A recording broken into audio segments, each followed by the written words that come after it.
And I thought I'd throw this in as well. Two things. One, since I have this in my hand, I decided to go with the dual brass configuration.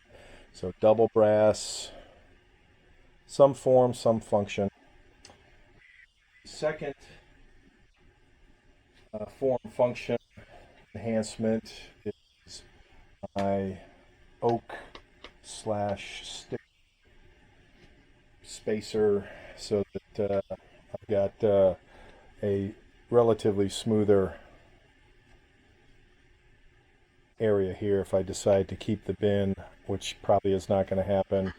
I'm probably going to go to some type of solution that mounts to the side here and maybe holds a bin, a shelving unit kind of thing, a removable shelving unit kind of thing, and then catches the holes as it's complete. But more to come on that one. And that makes for a nice picture too.